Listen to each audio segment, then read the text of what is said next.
Hey, you guys, it's Mo, and it is Memorial Day.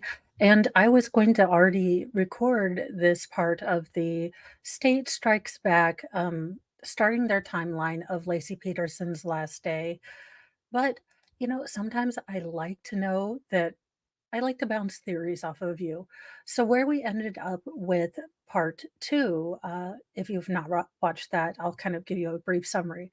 We are getting right up to the point where Scott Peterson has sort of laid all of the foundations, allegedly, according to the state. He's bought the boat, he's been researching all sorts of nautical pathways, currents, things like this. He has told his girlfriend, Amber Fry, that not only did he lie to her about having a wife, but unfortunately she passed. Uh, so, it's he's setting everything up. And the thing I was very interested about are these dizzy spells that Lacey is having. Now, being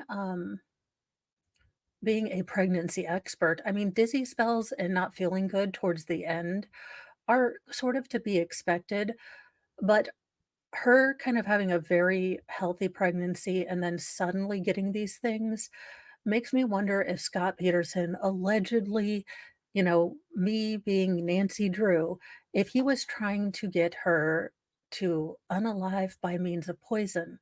Now, oh, thank you, T. I love this. This is a new wig. I'm trying her on. If y'all want to get nice quality wigs, Rebel Gypsy, they are pricey, but, sometimes they have sales, and I love them because they generally have the clips in them. But, Timu has all those things. And Nanny Goat is right. Today is Memorial Day. And the reason I can sit here and talk about, Scott Peterson and his douche shenanigans is because someone paid the ultimate price for me to be able to sit and have a cushy life. And I will say, this becomes more profound to me as I see my kids grow up, as I see all the blessings in my life. It's just, it is good to take a minute and realize that all of this was paid for by people who planted seeds for trees they knew they weren't going to sit under the shade of. Uh, Generations before that were like, I will fight for our freedom. And even if I lose it, there will be people that carry on behind me. I mean, and it does get a little irritating when, you see teens eating Tide Pods and talking about how terrible this country is. But I do like to think that a lot of people grow out of that kidult stuff and learn to, as you get older, you respect so much sacrifices and things. y- There is no greater thing than seeing my kids happy. I don't know that 20-year-old me would have appreciated how much, just sitting down and watching them play, or the boys roughhouse with each other, or the girls, getting ready to start their last year of high school, things like that. I mean, all of these things that we might not have been able to do because if no one had answered the call, we might not be the country we are. Now, I am fully okay with Scott Peterson going to the front lines of everything. As I have said in the last 2 installments, the state hasn't proved guilt to me yet, but he's definitely proved douche-nastics. He ugh, he's lower than that film that you get on top of, like, pudding. I don't like pudding to begin with, but that weird crusty film, but the state is starting on the last day that anyone other than the defendant had contact with Lacey. Now, they did get a maid to clean and mop the floors as, deeper in pregnancy, you just don't wanna deal with stuff, so Monday, December 23rd, 2002 was the fourth time that Margarita Nava went to Lacey and the defendant's house to clean. She arrived at 8:30 a.m. Nava indicated that Lacey kept a clean house and there was nothing in disarray when she was there. Nava cleaned the bathrooms, two bedrooms, the hallway, dining room with the large table, the dining room that faces the street, and lastly, the kitchen. She mopped the entire house with Pine Sol before leaving at 2:30 p.m. Now, this is I didn't pay attention to the case, but it is very good that the state has all of the, you know, transcripts where you can find this. This isn't something that they're making up. Now, after Nava mopped, she placed the wet mop outside the door next to the washing machine so it could dry as Lacey requested. Nava dumped the water out and placed the rags inside the mop bucket and put them on top of the wash machine because Lacey said she would wash them later. She used towels to clean the windows, baseboards, and walls. Ma'am, can you come over here and clean my baseboards? I don't think my baseboards have been cleaned since the last time I was big, fat, and pregnant, so about 7 years ago. Look, baseboards, dusting, it's gonna happen. While she was cleaning, the defendant came home around 10 a.m. for a minute or two, then left. Nava had told him that the Federal Express left an envelope. Nava testified that Lacey was happy about the baby and being pregnant. On December 23rd, 2002, Lacey seemed tired and walked slowly. Lacey talked about feeling tired, uncomfortable, and that she was very heavy. Now, I have looked at pictures between Lacey and Scott. He is a much taller man, so he might just make huge babies, and she was a very petite woman. Oh, thank you. It's a wig. I get to play with all the fun colors without damaging my hair. Seriously, dust is a four-letter word. So she was walking slowly. She talked about being tired, uncomfortable, and after you hit about 8 months, you are just like, "Child, I love you, but I would like to be able to sit down for 5 seconds without having to go to the restroom." Now, around 11:30 a.m. or 12 p.m., Lacey fixed something for herself to eat, sat on the sofa with her feet up, reading and watching TV. And ladies, gentlemen, if this is your first pregnancy, enjoy this time. Enjoy preparing and relaxing for children. Look, God love you, but there is nothing more exhausting than being pregnant with a toddler, okay? I mean, that is new levels of Dimetapp tired. So, unfortunately, this ended badly, but if I could give in my past self, advice with your first child, rest as much as you can. It's just a Mo idea. Now, Lacey said goes to get grocery and goes to her spa appointment. So these are 2 things that we do know what is going on. So while Margarita Nava was cleaning, Lacey had gone to the grocery store and returned with 4 paper bags of groceries. Lacey carried the groceries in, set them by the door. Nava helped Lacey and picked up the grocery bags and set them on the dining room table. At the trial, the people introduced Lacey's receipt from Trader Joe's dated December 23rd, 2002, and identified the nearly $100 in groceries she purchased that morning. $100 in 4 big sacks of groceries? Okay. In the early afternoon of December 23rd, 2002, Lacey went to Sweet Serenity Spa in Modesto for a regularly scheduled appointment. There, Lacey told the owner, Michelle Bauer, that she was uncomfortable and having a hard time sleeping. The spa employee Tina Reswig also saw Lacey and noted that Lacey did not seem herself that day. And y'all, give grace to the pregnant women that are in your life because there are going to be times where we are just about done with humanity. We are tired, we are swollen, and we do not want to use the restroom again, but we are going again. Now, the defendant does not want children, but attends his wife's doctor's appointments for his unborn son. Probably the most damning statement by Scott Peterson, pretty much because in my book, Fiduciaris Attitude and Work, is that when Lacey finally got pregnant, they had had several losses, and Scott told his brother-in-law that he was praying for infertility. Again, my view on Scott is that he has about the depth of a shallow puddle, but he needs Lacey and his marriage and his, house and all these sort of props of a normal life. He wants that, but he also doesn't wanna grow up, so he has, bachelor Scott. It the way he's able to make up these fantastical stories with Amber Fry and then, you know, try to be the husband and, expectant father with his wife while knowing he's already bought the boat. It just there has to be something broken inside you. And, evil doesn't need a reason, but there he was, all in douche face. The defendant spoke to Amber before going with Lacey to a routine prenatal care checkup for Connor. On December 23rd, 2002, at 1:08 p.m., the defendant called Amber and claimed he was with his father in Maine and they were on their way to a guided duck hunt tour. No, we had duck hunt. It was on Nintendo and I cheated. Hand-eye coordination, nada. During this phone call, the defendant and Amber discussed a doctor's appointment where she was scheduled to go on birth control pills, and it would be a good time to start the pills while he was gone if they both agreed to that. The defendant again brought up vasectomy and he wanted to see a doctor. If your parents had thought of vasectomies, we would be okay. Amber wanted more children and felt like a vasectomy was so permanent.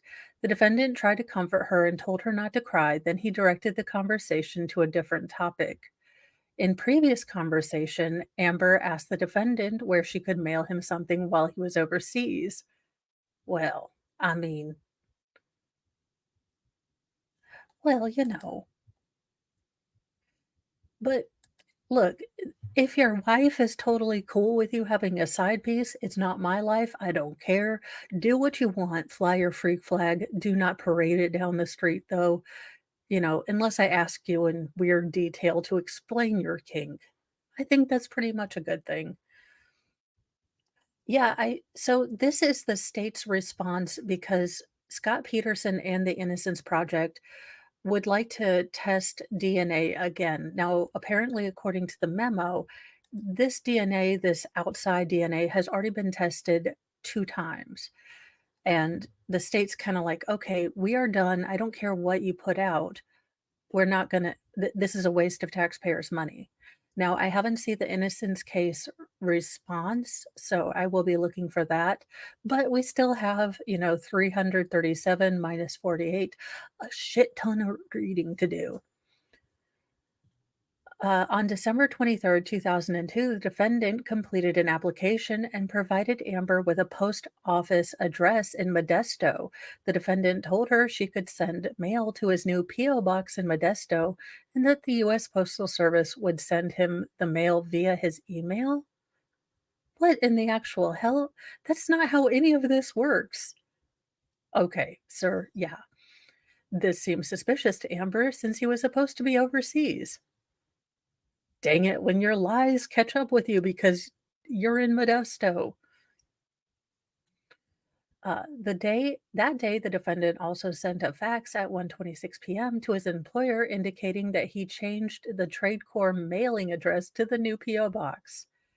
Lacey's doctor's appointment went well, and Connor is viable, but she is feeling tired. Now, I will say that I didn't even realize I was doing that, but that's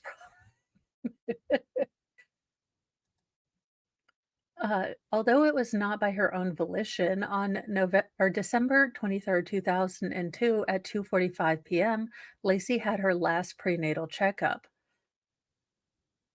Okay, so she was still in 7-month territory because towards the end, you generally go every month.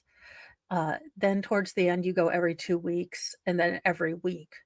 But ask me how I know, and ask me if I looked like, a poster child for all the children when I have a double stroller and I'm bigly pregnant trying to get through a door. Oh, I'm not upset that those days are over. They were a great time, but oh my gosh. Uh, Dr. Toe Deer noted that Lacey had some swelling, but her blood pressure was normal and her weight gain was adequate. Lacey said Connor was very active and moving around a lot. Ooh, I maybe had too much Dimetap as a child, but I do not do grape. Mm, it She might have I don't know the lady. And uh, the doctor found out that the baby had moved into a position where or he's ready to be born. So head down. Connor is reportedly extremely tired from being pregnant, but he is healthy. Connor's heartbeat was strong and normal, and his gestational age was 32 weeks, 6 days. So technically, if he was born at that time, at 32 weeks, at 2002, this would be it would be NICU intensive, but he would be viable if he was born. About 4:45 p.m. on December 23rd, 2002, Lacey called Stacy Boyers to wish her a Merry Christmas. Lacey told Stacy that her doctor's appointment went well. They spoke about how it did not seem like the holidays without Lacey having her usual Christmas party. Lacey said it was kind of depressing she was unable to throw a Christmas party this year, but she was so tired all the time. Lacey told Stacy that that everything she started something every time she started something, she had to stop and rest. "Ma'am, welcome to my life. It's called limits. They suck." This was the last time that Stacy spoke to Lacey. Amy shows Lacey how to style her hair using a curling iron. Amy Rocha, Lacey's sister, is a hairstylist and had at the time worked at a salon for 3 years. She would cut the defendant and Lacey's hair on a regular basis since they moved back to Modesto. Throughout the 2 years, the defendant never asked Amy to color his hair's eyebrow or goatee. Now, this will become important because this, after Lacey goes missing, he suddenly decides to become Fred from Scooby Doo with this blonde orange shenanigans and a bleached goatee. Looked like one of the dumber Baldwin brothers, if you ask me.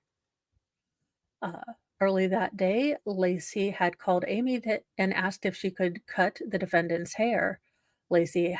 Amy cut Lacey's hair the week before, and Lacey indicated she was having trouble styling it, so Amy told Lacey to bring the curling iron along. They arranged to meet at about 6 p.m. During the phone call, Amy and Lacey discussed what to get their grandfather for Christmas and decided on a gift basket. About 4 p.m., Amy went to Vella Farms to pick up the gift basket. While she was there, or Amy went to, she called Lacey and they discussed ideas on what to put in it. Amy selected the items, however, the employees needed time to put it together and indicated it would be ready for pickup on Christmas Eve day and gave her the time to come in. They told Amy that she would need to come in after 12 p.m. and before 3 p.m. because they were closing at 3 p.m. Okay, well, I mean, you have, like, 3 hours. You coulda just said, "We're open from noon to 3." Amy paid for the items at 5:55 PM, then went left to go back to Salon. When Amy got back to the salon, Lacey and the defendant were waiting for her on the couches in the waiting room. They went to Amy's station where the defendant sat in Amy's chair and Lacey sat in the empty chair at the station next to her. First, Amy used a curling iron that Lacey had brought with her and showed Lacey how to style her hair. She then gave the defendant a haircut. Well, I mean, no, not really. It it is too dang hot. I need a place that stays about 70 degrees. I would move to Portland. I love rainy weather, but I don't my body no longer likes rainy weather.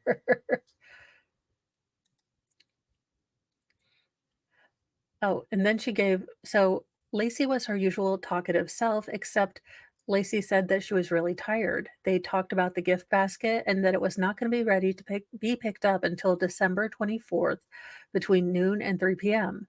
The defendant offered to pick the gift basket up because he was going to be on that side of town golfing.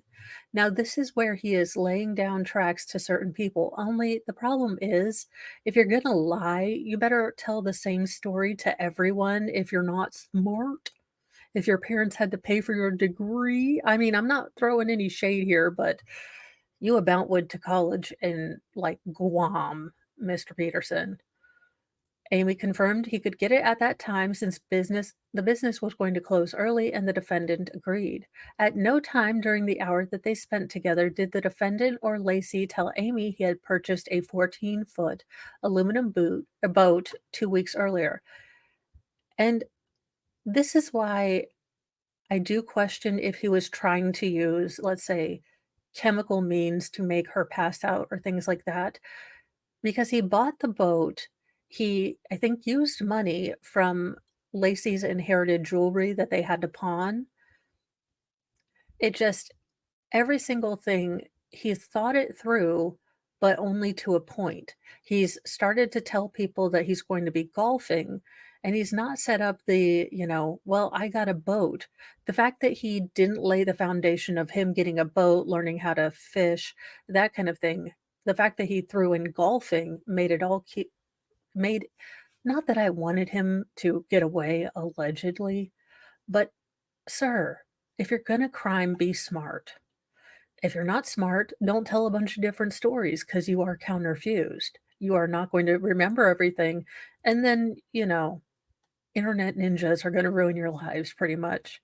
Because if you did it online, even in 2002, the state had all of your printouts of, you know, currents in San Francisco Bay, things that you can do, boats and currents. I mean, just everything. Amy recalled that Lacey was wearing a black blouse with either cream polka dots or cream little flowers and cream colored capri length pants. They were just above Lacey's ankles, black Mary Jane style flat shoes with a black strap and buckle, a black jacket, and a soft cream colored scarf. The defendant invited Amy to come over to their house and eat pizza. Amy declined because she had a friend in town. Amy gave her sister Lacey a goodbye hug and they left before 6:45 to 7 p.m. That was the last time that Lacey saw her sister. Lacey's last phone call. Throughout the day, Lacey and Sharon played phone tag where they would call each other or they would try to call each other. They finally spoke at 8:30 p.m. Sharon was talking to another friend and it clicked over on her to a three-way call when Lacey called. Lacey confirmed that she and the defendant would be coming for Christmas Eve dinner at Sharon and Ron's home at 6 p.m. the following night. Lacey was worried she hadn't brought gifts for everyone, but Sharon reassured her that was fine. Lacey told Sharon she had gone to her doctor's appointment and everything was fine. The doctor said her pregnancy was normal and there were no problems. That was the last time Sharon ever spoke to Lacey. And I think that's the part that I just have to label as evil's gonna evil because none of this makes sense. If if Scott didn't want to be a dad, didn't want to be anywhere near responsibilityville, he could have just gotten divorced from Lacey. He was not even making money. His business was, I think, negative $200,000 in debt, and his mom and dad would bail him out because they seem to have bailed him out for everything, given him a company, helped him start a restaurant, things like that. So, as Lacey is putting together this nursery and putting all of her hopes and dreams, Scott is realizing that the wife he got to adore him, the wife that he got to kind of boost him up and give him respectability is suddenly going to have all of her energy or a good deal of her energy towards the baby. He is no longer going to be the baby. So he finds another woman where she's going to treat him, with all the adoration he deserves. Again, I'm not a psychologist, but that's what I see. Now, December 24th, according to the neighborhood, is a very normal day.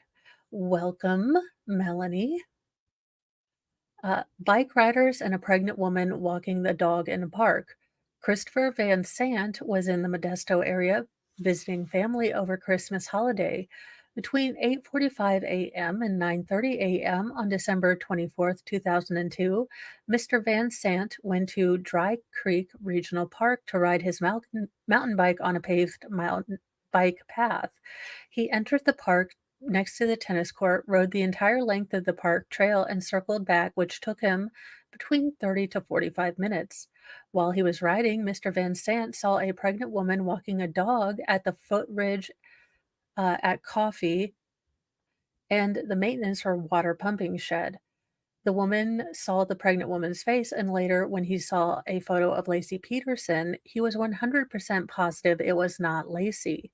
So, this is where we start getting a bunch of different things going on because there are other pregnant women. This is,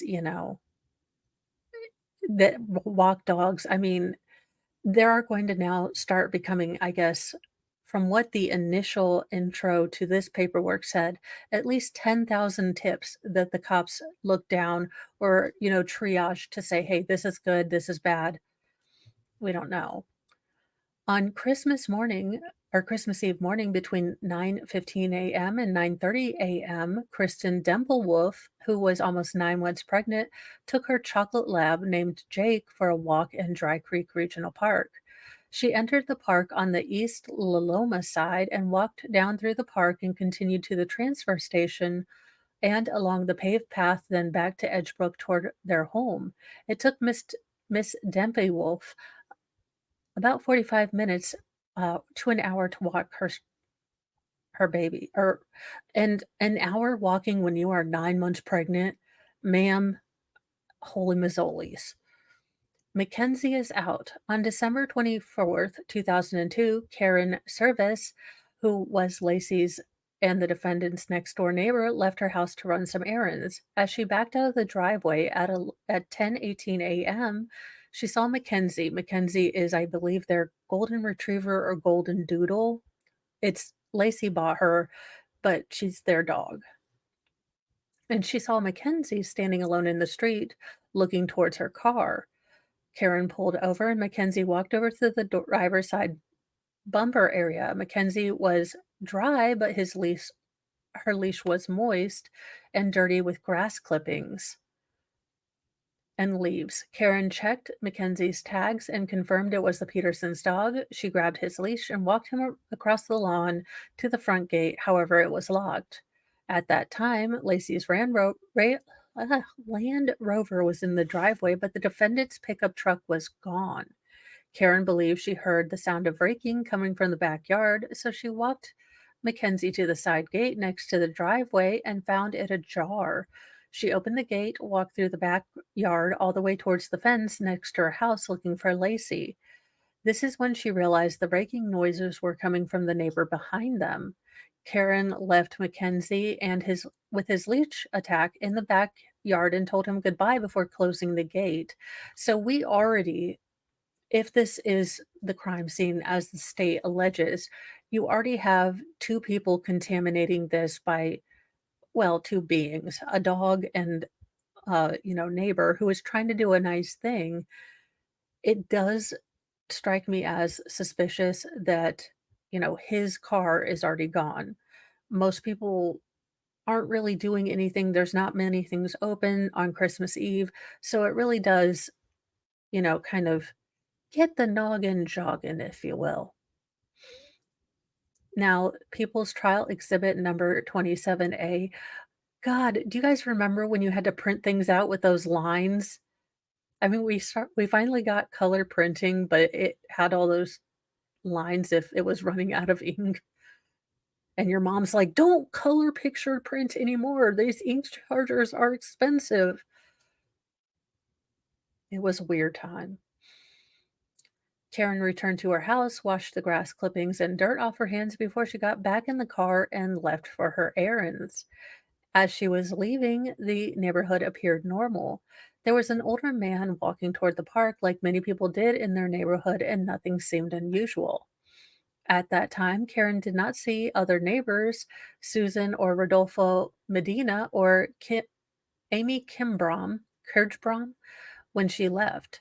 When Karen returned at 11:45, she saw a package sticking out of the Petersons' mailbox and Lacey's car still in the driveway. Karen remained at home until 4:05 p.m. when she left for a Christmas party out of town and saw the package was still in the Petersons' mailbox. See, everyone got their mail early that day. Mr. Russell Graybill III was the mail carrier for the U.S. Postal Service for 10 years, and in December 2002, the Covina Avenue neighborhood was one of his regularly assigned routes. People's Trial Exhibit 33, shown below, depicted Lacey's neighborhood and Mr. Graybill's mail routes. So I do like how the state is going through and kind of laying the foundation because all of these people could probably have been brought up. They needed to lay the foundation that everything was fairly normal that day. There weren't, I know there's going to be a break-in that's going to be discussed later, but people didn't see a bunch of white vans with free candy on the side. Now, if it said white van with printer ink cartridges, I don't know. When Graybill delivered the mail, on Christmas Eve day, he was ahead of schedule. There were places on the route where Miss Graybill would scan a barcode located on designated mailbox, which would document the time he was at certain locations on his route. He was supposed to be at 1424 Echidna Avenue at 10:45 a.m. However, he was 26 minutes ahead of schedule and actually delivered to that address at 10:19 a.m. on December 24th, 2002. Graybill testified at trial that, quote, everyone got their mail early that day, end quote. From his experience, it would take Graybill no more than 15 minutes from when he scanned 1424 Echidna to start his route on Covina Avenue. Thus, based on records, Graybill estimated that he would have been delivering and picking up mail on Covina Avenue between 10:35 a.m. and 10:50 a.m. that morning. And the more people the state can bring in to really push this, everything was normal. We didn't see, a break-in. We didn't find all these things. It really is, pointing to there weren't other people with motives. Now, maybe the Innocence Project thing, will explain, "Hey, no, everything wasn't all normal. There were all these shifty characters. You have no idea. Just because Scott is a douche doesn't mean, he's an unaliver." But who else is going to who else is going to benefit?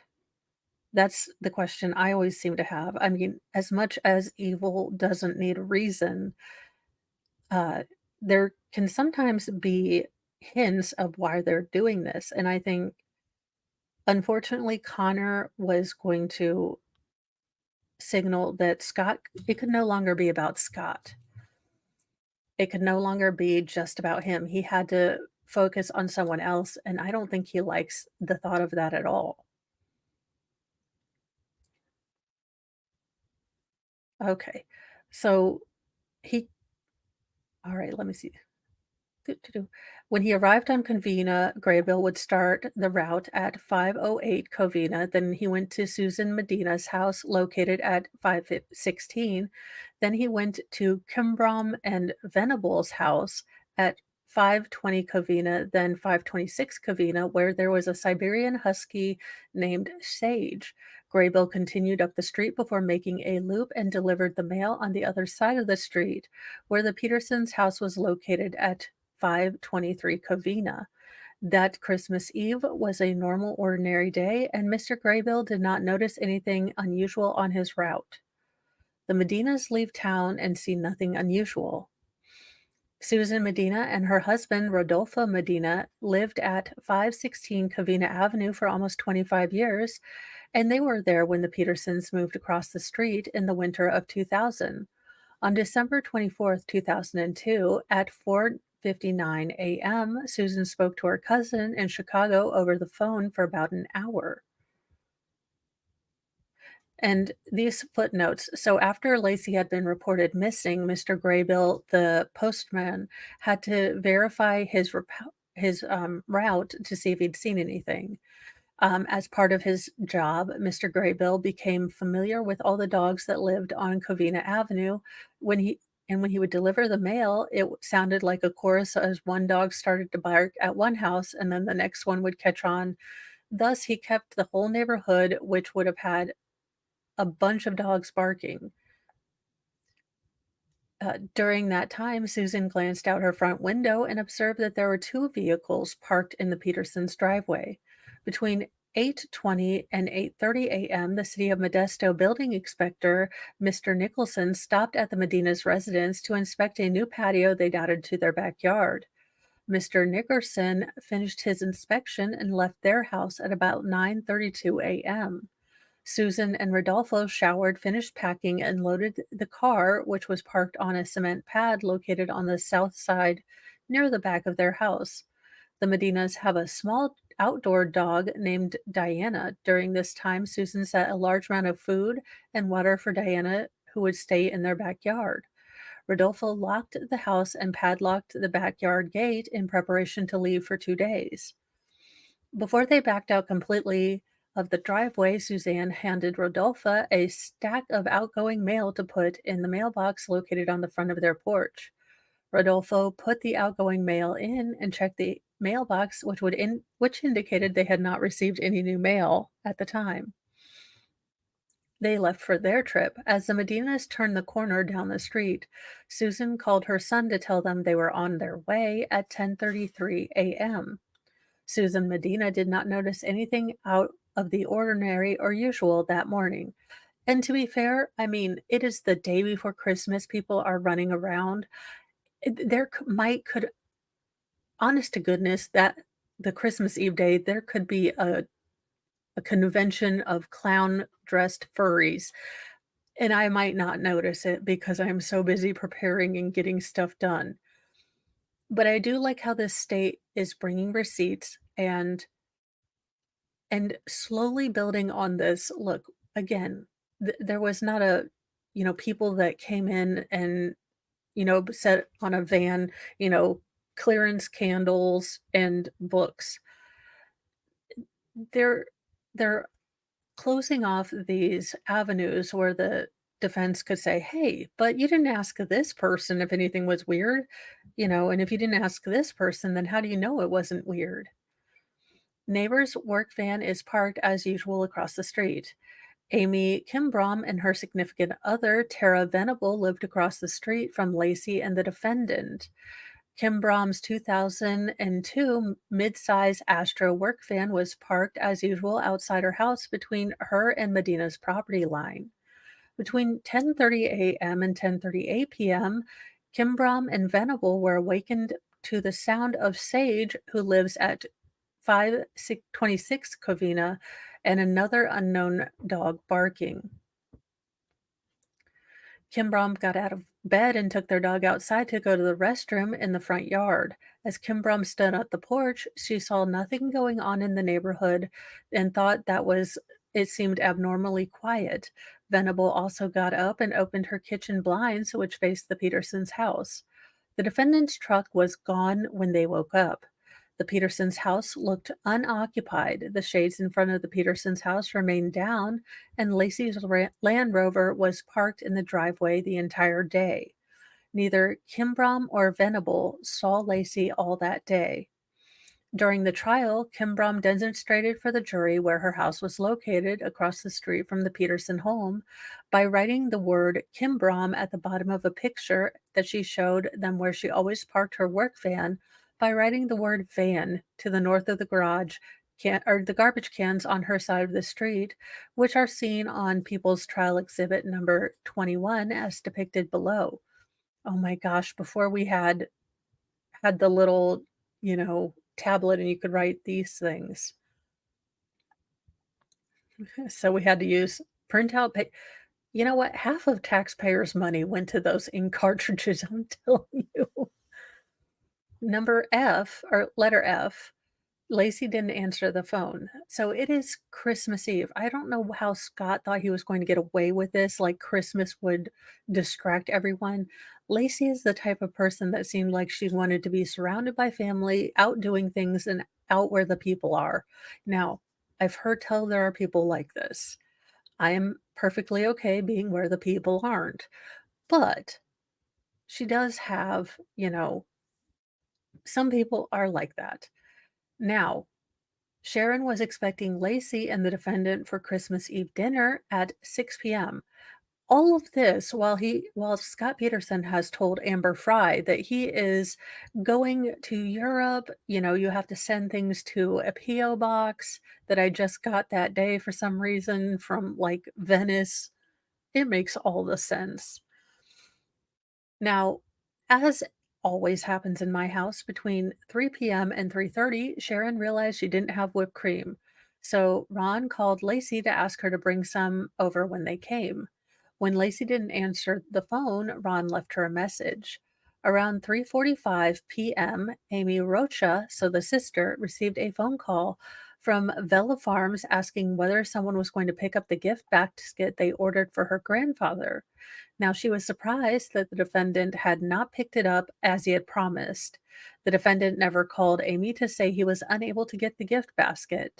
Amy told the business that she was on her way. After she hung up, she called the defendant's cell phone. Now, at this time, the defendant has gotten two cell phones. So he has an Amber Fry side piece, burner, baby burner phone, and, his regular cell phone. Yes, you know.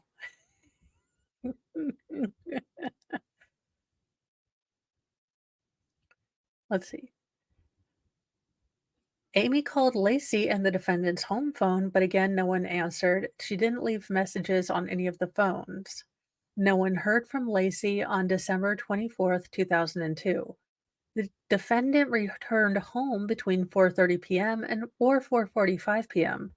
That afternoon, Amy Kimbrom and Tara Venable left to go shopping and run errands. When they returned between 4:10 p.m. and 4:30 p.m., Lacey's Land Rover was still parked in the driveway, but the defendant's truck was not there. They saw a package still sitting out of the Petersons' mailbox. Now, my guess is that Amy is kind of type A. So, as soon as the mail comes, she's bringing it in. At least that would be kind of what I would do. But what they are noticing is that Scott is still not there and no one has, either picked out that mail or opened the blinds or anything like that. Amy had to return back to the store for an item and she returned by 4:45 and then the defendant's truck was now backed into the driveway. Lacey is missing. After 30 to 45 minutes, the defendant begins to look for Lacey. Well, I mean, your pregnant wife's only gone, MFer, the mother of your future child. But he's like, "Look, I need 30 minutes. I gotta check closets, under the bed." I mean, somehow, what a diphthong. The defendant was home alone for at least half an hour or longer before he made his first phone call. At about 5:17 p.m., the defendant called Sharon and asked if Lacey was with her. She told him no. The defendant said that Lacey's car was in the driveway and the dog was in the backyard with a leash on, and, quote, Lacey was missing. So this is where he's starting this. I, I am leaning toward guilty, y'all, but that's because mostly I think he's a turdlet. But the state is kind of, again, how they're shading this, what the facts that they are showing is that no one else stood to gain. No one else had motive or a means to take Lacey out. Sharon told the defendant to call Lacey's friends to see if someone had talked to her that day. After she hung up the phone, Sharon realized the defendant used the word missing. Between 5:15 and 5:30 p.m., the defendant called Lacey's sister, Amy, in a panicked voice. He asked her if Lacey was with her. Now, I do feel like he was practicing this grief pantomime when he had to tell Amber Fry that this was the last, or this was the first Christmas without his wife. He was hysterical, to use her words, crying, blubbering, probably a snot bubble, all the snot bubbles. But I think that was, testing out how his portrayals, these, public displays of grief, is going to work. Well, thank you, Miss Tom. It is a wig Rebel Gypsy. I love them. I may spend way too much money there, allegedly. Look, they need to make me a sponsor and I will wear all the wigs and sell all the things. Now, the problem is that if this was my wife, okay, I've joined the other team. My wife is bigly pregnant with my child, and I cannot find her. Do you know where I'm first calling? Is probably her parents. Then I'm calling all the hospitals. Then I am calling the police because my pregnant wife might have fallen at the park.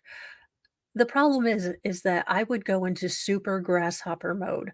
I would be calling the police as I am driving to the park to make sure she didn't fall and, telling all my friends to start calling the hospitals.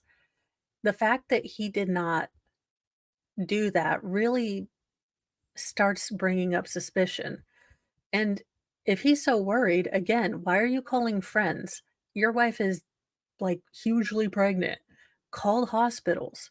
I mean, unless you know she's not at a hospital, allegedly.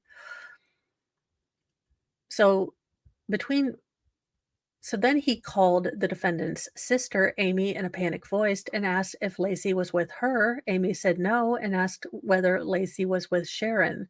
The defendant said no and indicated he was going to call a few people, then call her back. At 5:26 p.m., the defendant called Stacy Boyers and asked if she had seen or spoken to Laci today. After Stacy replied no, the defendant asked Stacy to call other friends. He said, quote, "Laci is missing," end quote, and abruptly hung up the phone. Stacy called a couple of friends, Lori Ellsworth and Kim McNeely, and then called the defendant back. He said something was wrong and Laci was missing. Now, here's where and look, in my unprofessional opinion, this man has traits of a sociopath. He just he can't feel feelings. He can pantomime them, he can pretend them, but he doesn't feel the gut, soul-wrenching parts of feelings. So it's very surface to him. So he is not quite sure how to act in these situations. Like, how do I human this situation? So he is there is something discordant about how he's reacting because if you've dealt with people enough, you know that they either generally go into hyper squirrel mode on, you know, when there are extenuating circumstances, or they go into problem fixing mode. He is, I don't think he was sure how he was going to react to this. I think he practiced this emotional stuff when he told Amber about this, but he hasn't figured out how human people are going to react to your pregnant wife being missing. He just cannot, in his mind, pull his own head out of his behind to think how other people would feel. The defendant called Sharon back within a few minutes and said that none of her friends had seen her. Sharon told the defendant to check with neighbors to see if maybe Laci had made them cookies. After she hung up the phone, Sharon told Ron to call the hospitals and police because she knew something was wrong. Again, this is something that the husband would be doing if he actually cared. You know, he leaves it up to Ron calling 911 and telling the dispatcher, quote, "We've been told that Laci is missing. Our daughter is missing." The dispatcher told Ron to stay at the house because an officer would come to his location.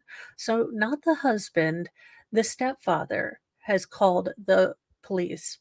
And all this time, Scott has had a chance to, wash his outfit, get into a new outfit. He didn't, bleach bit his computer, but that's kind of a personal thing. And, the fact that he hasn't thought any of this through because had he thought it through, he would realize a missing pregnant wife on Christmas Eve is going to get shit tons of media. And, Amber may not be, may, see your face with, El missing wifo, on the thing. It boggles the mind how stupid this man is. Allegedly. The defendant called okay, about 5:30 p.m., the defendant called Greg Reed and left a message stating, quote, "Have you or Kristen seen or talked to Lacey today or yesterday? I can't find her." Now, why is he expanding that time? Generally, people who lie a lot have a general kernel of truth. So, was she taken care of right after her mom talked to her? It does seem weird that he threw in yesterday. The defendant called Lori Ellsworth and told her that Lacey was missing. Lori asked the defendant what he meant by what is Lacey is missing. He replied, "I can't find her." So this is where we get to the infamous golfing. Between 5:30 p.m. and 6 p.m., the defendant knocked on the door of his neighbors, Amy Crimbaum and Tara Venable, as they were cooking their Christmas Eve dinner. He asked Amy if they had seen Lacey, and she told them that they had not seen any movement from the house at all, besides the Christmas lights coming on. With Tara nearby, the defendant told Amy that he had been golfing all day. Again, if you are going to lie, keep the story simple and the same.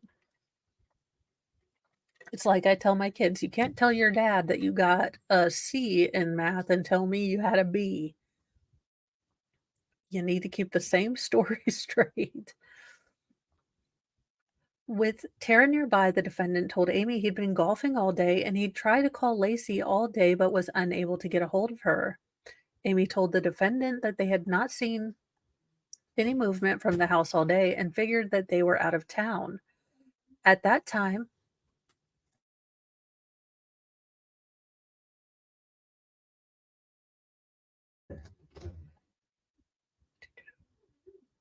they didn't see any movement and figured they were out of town.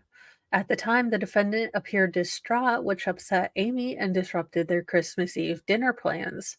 The third time the defendant called Sharon back, he said that no one had seen Lacey. Sharon told the defendant that she was going to the park. Sharon knew something was wrong. She was upset and not going to wait for the police to arrive. And that's what I'm talking about. I would, as a mom, you can sometimes tell when your kids are hurt and you just kind of have that sixth sense. And what a terrible, heart-wrenching, soul-destroying thing to realize that something, you don't know what, but you get that gut feeling that your daughter and your grandchild are something is not right, something is hinky. And to have, like, do she do nothing over there, asking, like, a couple friends and not calling the hospital. I think this right here is where Sharon, whether she wants to admit it to herself or not, starts doubting Scott Peterson, because I think that's where I would if I was the mom. I would be like, "Have you gone to the park?" "No, I stuck my finger in my nose and then I talked to people over across the street." I mean, that's basically what Scott did. Like, has anyone else seen her? Just again, sir, you should have watched, like, Terms of Endearment or, Steel Magnolias. Us moms go honey badger for our kids. At 5:23 p.m., she called her best friend Sandy Rickard to give her a ride to the park. After Sandy picked her up, Sharon called the defendant back and told him to meet them at the tennis court in the park. The park The park is located approximately 1 block north of Lacey's house. The park is referred to as the Dry Creek Park area and is divided into different parks, which include Loloma, Cowan, Thousand Oaks, and Moose Parks. The park is a short distance from Covina Avenue. However, to get there, one must navigate a very steep and slippery, difficult dirt footpath. Can I tell you things that you don't want to do at 8 months pregnant? Steep, slippery dirt path. Once Shannon and Sandy arrived at the park, Sharon began running all around through the area, screaming and yelling Lacey's name. Sharon even looked in trash cans. Okay, I am gonna go on a tangent here, but youngest, most feral liked to hide and fall asleep in closets. And I think he was maybe 2, and we had, recently moved, but our neighborhood has a lake to the front of us, and then there is a kind of forest nature reserve behind us with a hill with a very sharp drop. Look, we looked out on the house, the bedrooms, but the backyard is kind of like Death Canyon and, hills. But I could not find him. I had called all over the house. I am not a fast runner. Look, even before I got hurt, I was not a graceful runner. You better believe Mo ran not only to the backyard, looked everywhere, looked in lakes, looked in the pond over there, stopped people as they were walking, saying, "Hey, did you see a little kid with a onesie, you know, walking around?" We have hotel locks because our boys like to just let themselves outside, so we got chain locks. I cannot explain to you the adrenaline rush and then crash when, as the police officer is driving up to my driveway, my son very sleepily comes up and rubbing his eyes like, "I'm hungry, mom. What's for lunch?" I wanted to hug him and scream the house down. It was like, "Did you not hear me yell for you? I have just run." And he's like, "I don't know, mommy, I was sleeping." It's like, "Oh, for God's sake." So the cop came in and I was like, "Well, he fell asleep in a closet. He is okay. We do have, hotel locks on our front door because he does like to get out." So, but that's what I'm saying. If you love someone, if you care for someone and they are missing, you don't do logical things. Look, in my life, would never talk to people walking in front of my house because, again, it's outside my house. But I was going up, I was stopping cars. Like, I don't like to be the center of attention. I don't like to make a scene. But it's different when it's your kid, and it should be different when it's your spouse. Well, we have listened to Chad Daybell. I'm just hoping that, the youngest, most feral doesn't uh believe in portals. I will say that I was able to make Mr. Mo a book one year of all the weird places our kids would fall asleep, because half the time I would call them like, "I don't know, they're asleep somewhere. It's like Jonestown the morning after in here. I need to find, between the, stuffed animals where my children have finally figured out to fall asleep." So then it was very cold that night. So Sharon is even looking in trash cans. You do not think logically. You think every place. I mean, I even looked in the dishwasher. I looked in the wash machines. You just go every single place you could think of where a person could be. That is where you go. And Scott is over here like, YOLO. I mean, maybe she'll come. Maybe Kohl's was having a sale.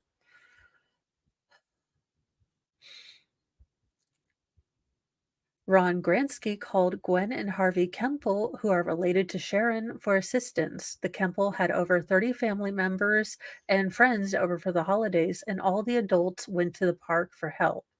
Although Lacey's neighbor and families began arriving at the park to help look for Lacey, the defendant had still not shown up. At this time, there were approximately 9 or 10 people in the park looking for Lacey. The defendant arrived and he was walking alone along the path close to the creek with the dog. Sharon was about 20 to 30 feet away and was yelling Scott's name to tell them that they were over here. However, the defendant would not acknowledge them until her nephew. Look, the fact that Sharon and Ron didn't didn't straight arm tackle. uh no, Major Mom. This is actually the Scott Peterson case. Scott Peterson has recently aligned with the Innocence Project in LA. I think just that LA chapter, because most other chapters are not very happy with them going to bat for Scott Peterson. but they are asking for DNA to be tested a 3rd time. So, the state is basically outlining the entire case, in this memo. It is 337 pages long, but it basically goes through a timeline of the day, uh, Scott Peterson's prior actions, and since I wasn't really into trials when this was going on, I did wanna look back and see, do I see things from the state's perspective? Are they getting me beyond a reasonable doubt?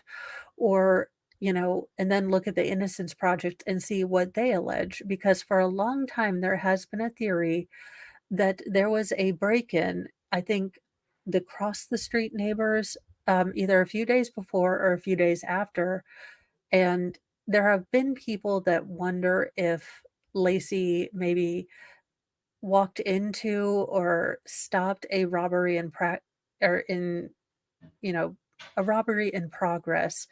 The only thing There are many things that go against that because as far as I know, there weren't any signs of forced entry. You know, the dog never really barked, and he was very protective of Laci. He would get into a protective stance away from him.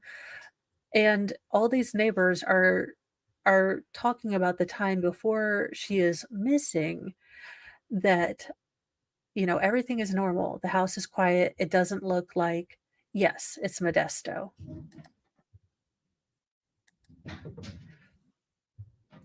So, but the fact that this family didn't flying tackle this douche canoe right there. Look, I am not a nice person when you are acting dumb and I am worried about my children. So, Sharon, for the fact that you didn't flying leap tackle this man allegedly in Minecraft, you are a better woman than me. And if I were a judge, I would give you 5 minutes alone with him. Everyone that knew Lacey. This is why I will never be a judge. Now, Sharon asked the defendant where he thought Lacey was, and the defendant would not give her an answer. D. Police response, and they start a systematic search.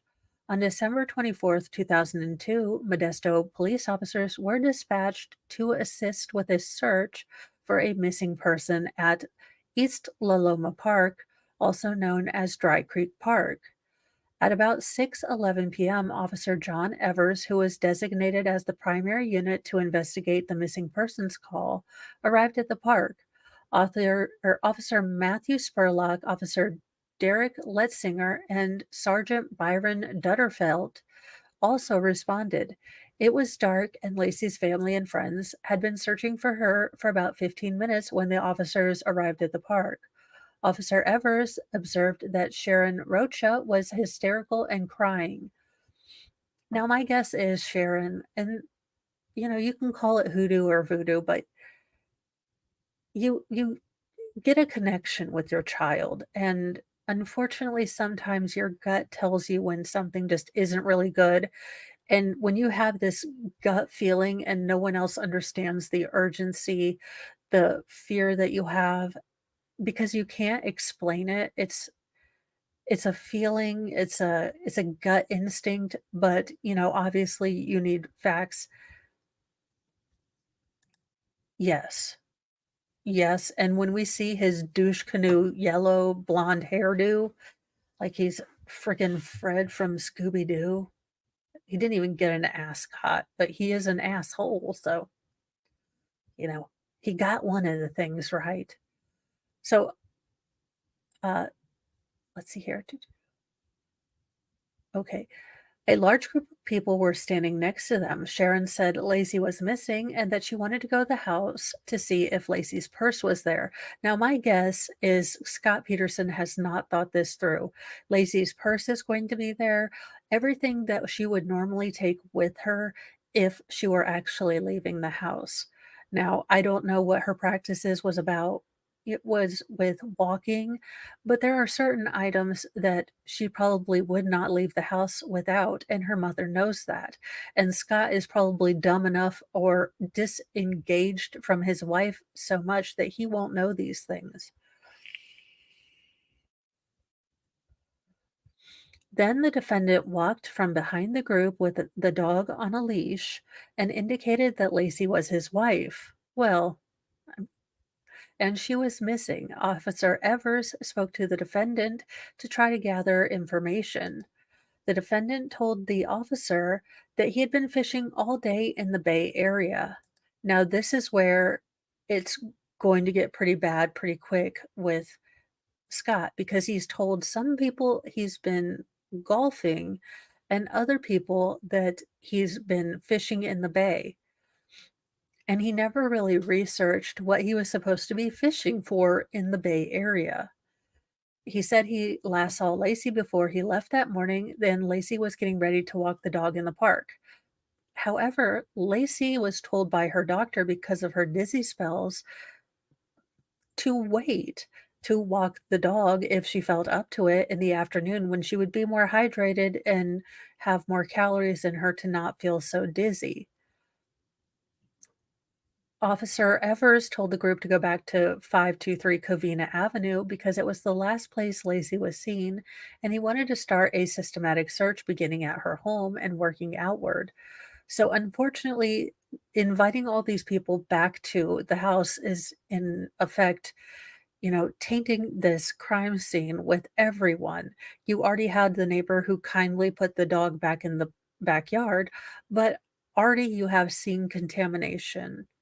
That didn't stop people from noticing some suspicious things. Officers arrived at 523 Covina Avenue at 5:25 or 6:25 p.m. Sandy and Sharon arrived back at the house before the defendant returned. Sharon wanted to go inside, however, officers would not let her until they cleared it first. She remained outside. The officers decided to do a quick security check of the house to confirm that Laci was not inside and look for any signs of suspicious circumstances, such as a home invasion. Officers Evers, Spurlock, uh, Lessinger completed a quick walkthrough of the house, checking room by room for Laci. They entered the house and noticed most of the lights were on. When they walked in, officers saw this was a model home with everything in place and put away, which made it easier for the officers to identify things that seemed odd.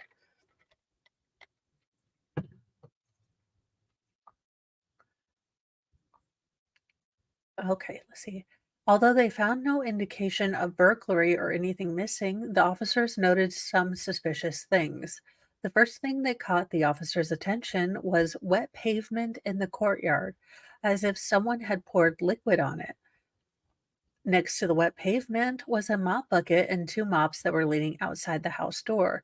Now, unless the house cleaner used two mops, that's another mop that shouldn't really be out there unless Scott Peterson had to clean something. Welcome, Captain. S- Okay, the officers also saw an open pizza box on the counter with a few slices of pizza missing and a bottle of ranch nearby. There was a mug and glasses on the counter, and there was a phone book open on the counter next to the pizza. Hey, Scott, it's 911. You don't even need a phone book for it. And the pizza box shows that he's been, I don't know, sitting around having pizza. Well, my wife is missing. Guess I don't have to share my pizza. I mean, sir. Officer Letzinger and Spurlock observed a crumpled rug located near the living room door that led to the covered patio in the backyard. The rug had been scrunched up accordion style, slid together all the way to the door jamb, even though the door was closed. Officers observed several dirty white rags laid on top of the wash machine that were balled up and appeared to have sand and dirt on them. Uh, in the spare room, which held the defendant's clothing, officers observed that the closet doors were open and a duffel bag was pulled down, hanging upside down from the top shelf and stuck on hangers. Another duffel bag was lying upside down on the floor. Now, he had at least 30 to 45 minutes to, I don't know, pretend to be a better criminal. But this is what it's a bold strategy, Cotton. Let's see how it works out for him. The officers also went in the backyard and cleared it, confirming that Lacey was not in the shed, pool, or hot tub. There were a dark pair of colored tennis shoes and sandals outside next to the French doors. Throughout the trial, witnesses utilized the diagram in People's Trial Exhibit Number 12, depicted below, to identify the layout of 523 or 32 Covina Avenue where people and items were located. Oh my goodness. Do you all remember when we had to use the big papers and not the little, tablet that you could just touch things? Okay, walk through with the defendant and the defendant's first statement. So here is where Scott is going to realize, and the cops are going to realize that gut feeling, I think. There, the weird thing is, I wish I could describe to you because there are different ways that people process grief. But there is something inside you when you can tell something's hinky. Maybe the person is reacting exactly like you would expect, but you just cannot figure out why you don't trust this person. Since the officers did not see any obvious signs of struggle, they asked the defendant to walk through room to room with them and identify anything that was out of place, while they took a more detailed statement from the defendant. The defendant told Officer Evers that that morning he and Lacey watched Martha Stewart's show on TV and he decided that he was going to go fishing. He left at about 9:30 a.m. and went to the shop to get his boat. The defendant picked up his boat and headed to the Bay Area. The defendant said he got to the Berkeley Marina about noon. He fished by himself for 2 hours until it started getting rainy and cold, so he decided to come back home. The defendant loaded up his boat and tried calling Lacey a couple times, once on her cell phone and once at the home. The first call he made to her was while he was at Berkeley Marina, and he tried calling Lacey again as he drove through Livermore. Let's see. He was not able to get a hold of her. The defendant dropped his boat off at the warehouse. The defendant said he arrived home at 4:30 p.m. He saw that his dog was in the backyard with its leash still attached. The defendant also noticed that the French doors leading to the patio and backyard area were unlocked. The defendant walked into the house and Lacey was not there. The defendant assumed that she was just out, maybe doing some errands or something. So he ate a couple slices of pizza and drank milk. Who drinks milk with pizza? Okay, that's how you know he's a sociopath.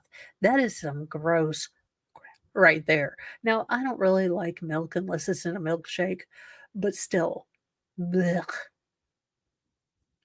I mean, I'm calling it that is a sign of sociopathy. Milk and pizza. Half of my people are like, and we're out. He changed his clothes, put some clothes in the washer, and showered. After he got out of the shower and dressed, the defendant started making phone calls.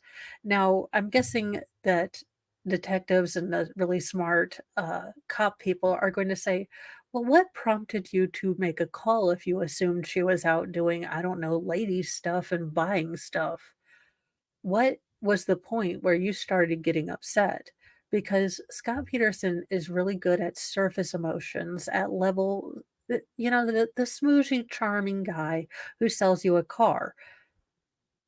But he isn't good at these deeper, multi layered, complex emotions because he doesn't feel them, in my opinion. He can pantomime them, he can pretend, but he has no frame of reference about how to act as a person in this particular concept, in this construct. You should be feeling anxious, worried, terrified, those kind of things. He is not able to even amalgamate those, approximate those emotions clearly because he doesn't feel any of them. The defendant said Lacey had planned to walk the dog down at the park, then shop for groceries because they had a family dinner planned that evening. Officer Evers opened the refrigerator and asked if the defendant if it looked like Lacey had gone grocery shopping. He said no. As they walked from room to room, the defendant said nothing was out of place. 2. Lacey's purse. Sir, women are never going to leave their purses. Nice try.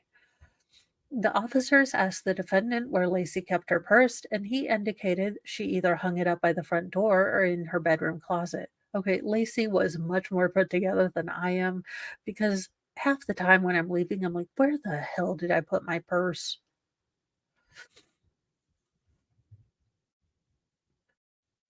Officer Spurlock saw Lacey's purse hanging on the hook in the bedroom closet, and with the defendant present, they looked through it, accounting for Lacey's wallet containing her driver's license, credit cards, and money, along with her car keys and personal effects. After this, Officer Spurlock hung the purse back up in the closet where he located it. A full clothes hamper. While in the bedroom, Officer Spurlock noticed that the defendant was wearing white clothes or light clothes for a cold day and asked the defendant if he was wearing the clothes when he went fishing. The defendant replied that he had changed. Officer Spurlock observed a clothes hamper that was full of clothing and asked the defendant if he put his clothes in the hamper. The defendant said no, he washed them. The defendant dis the defendant seems to not know what he fished for or what bait he used. I I mean, who among us hasn't gone to, I don't know, drop something in the bay and forget, you know, and forget to, I don't know, remember what you're supposed to be fake fishing for? Officer Spurlock asked the defendant if he had been working all day. The defendant responded, no, he went fishing in the bay. Officer Spurlock asked the defendant roughly what time he went fishing, and he did not provide a time, but rather said earlier this morning, you know, generally around whatever I had to drop stuff off. Officer Spurlock then asked the defendant what kind of fishing he was doing and what kind of fish he fished for that day. At that point, the defendant paused and had a dumb look on his face, which was not unusual, but a dumber look. And he's like, a blank look on his face for a second or so. His eyes shifted a bit. He hesitated. And then, in answering him, he mumbled something but did not give the officer an answer. Doggone it. You know, Scott, when you were looking up all the currents and stuff, maybe you should have looked at what, I don't know, baby seals, walrus, I don't know what the hell you surf for.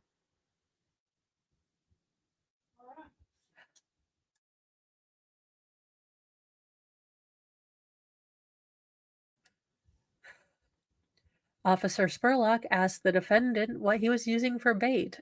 Again, the defendant never gave a response with a blank eyes and or blank stare and shifty eyes.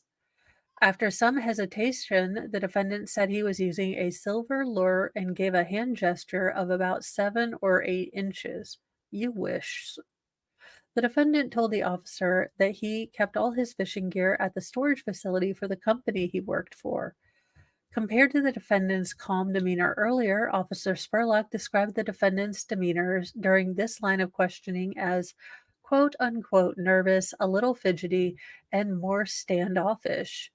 The officer walked with the defendant towards the front door. The defendant proceeded to walk out the front door, and Officer Spurlock followed him in a distance. As he stepped out the front door and onto the sidewalk, the defendant said, F, and threw his flashlight on the ground in the court area. He's like, dang it. Why didn't I figure out a better lie? I'm a moron. The defendant quickly picked up the flashlight and walked out of the front gate. Lacey's family and friends respond. Police had parked their cars in front of the house along Covina Avenue. Sergeant Dutterfield stood outside the house and made sure no one entered. The family were never allowed to go in the house. Okay, that's good. I was worried that, they were all going to go back to this house and it was going to be contaminated. Like I said, I did not keep up with this trial. I was too busy enjoying like the 1 to 2 years in my 20s where I was not a responsible adult with children. Let's see here. Sharon Rocha remained outside Lacey's house for the entire time until officers told them to go home. Amy canceled her Christmas Eve plans with her and Lacey's dad, and she drove over to Lacey's house around 6 p.m. Well, I'm probably going to finish this section and then get off because Mr. Mo is trying to tackle Mount St. Laundry and he keeps coming in and asking me, "Whose are these?" And he did give me about 2 hours to well, about an hour and a half to play on the internet, so I should help him a little bit. When Amy pulled up, Sharon was standing outside and very upset. The police were at the house. Then a carload of Lacey's friends showed up and more family. Most everyone was frantic. More of Lacey's family members came to the house. There were quite a few people, but no media trucks. Some of them went to the park to search while others stood outside Lacey's house. Susan Aquino, Lacey's aunt, stood in front of the defendant's house from 7 p.m. to 9 or to midnight trying to calm Sharon down. At 7 p.m., Brent Rocha and his wife Rose returned home after church and saw they had multiple messages on their answering machine from Ron, who sounded frantic. He said Lacey was missing. Brent immediately changed his clothes, grabbed some heavy jackets and flashlights, and drove straight to Lacey's house. A little before 7 p.m., Stacy Boyers and Lori Ellsworth arrived at 523 Covina Avenue. It was chaotic and everyone was everywhere. Stacy and Lori walked up to the defendant who was standing in the grass and gave him a hug. You'll have to burn all the clothes you wore because the douche vibes just. Ugh. Sharon was standing in the middle of the street. So I think that's where I'm going to end. Thank you all for joining me. I know that most people have their barbecues or their, remembrances, but if you didn't have anything to do, sometimes I like bouncing ideas off of people because it is interesting to me to play, you know, kind of amateur detective behavioral analyst without having to do all the legal, education stuff. But I think Scott Peterson and the Innocence Project is barking up the wrong tree. I don't think there's anything, the very least, that this man could do. If I go through all of this and I decide that the state put me over beyond a reasonable doubt, the very and he won't do it because this would require self-reflection, growth, and, a soul. He could at least tell the parents what happened, and he could have, just owned up to stuff. Look, Jesus will forgive everything. I believe in beatdowns. No, I'm just kidding. Allegedly in Minecraft. But he's had nearly 20 years, beyond 20 years, to sit there and think of just the consequences of his gross behavior. And he still has that Scott Peterson, Sarah Boone circus music going on in their head, like, not intentionally, and that doesn't matter. But the more I read about him, he's just a gross human being. And unfortunately, Lacey didn't see that, or she didn't want to see his red flags. And I wish Lacey had left and, Connor was still here. He was a 22-year-old and, that kind of thing. Because Scott allegedly not only robbed, the world of Lacey, but who knows what Connor would have been? Who knows what kind of mom, a great mom, Lacey would have been? Maybe she would have gone on to do something really awesome or just normal everyday life. And he robbed every single family member because he didn't want to take responsibility. The more I read into this, the more, inconsistencies with his testimony, with his first statement. The state is proving to me things.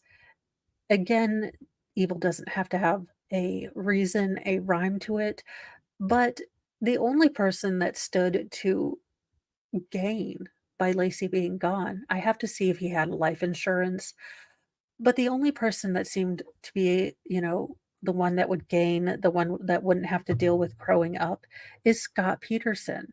And unfortunately, Scott Peterson's parents are a lot like Chris Watts' parents and refuse to see the evil of it. But I am going to go face Mount St. Laundry. I am looking for more news stories for Nightly Newsy News.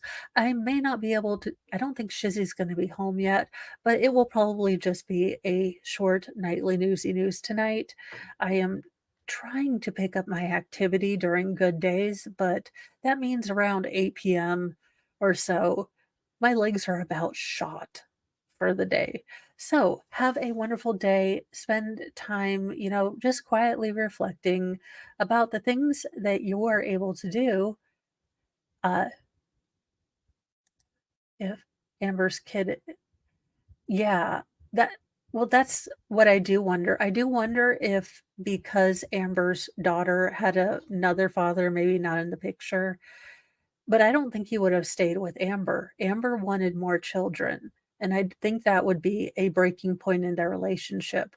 Or he would quietly acquiesce. But at some point, when you have pregnant wives that go missing all the time, people are going to start looking. So I doubt that he would ever have a normal relationship with anyone else. Now, of course, I am sure there are some groupies that like write him and are fans of him for some unknown mental health reason. Go get help. Stop it. But there are my, hot takes for today. I will be working on part 4 tomorrow. Hopefully, I will get through this someday. It is a big bit of work, but I do like getting this sort of very concise, very timeline, very, you know, easy to understand sort of fact pattern that I can look at, and then I can juxtapose it with The Innocence Project. I'm sure it was written with crayons and, I don't know, glitter, but I am going to leave you so I can still have a voice, later on. So I'm gonna have some, tea and honey, and I will see you guys later. Thank you so much for joining me. Bye, you guys.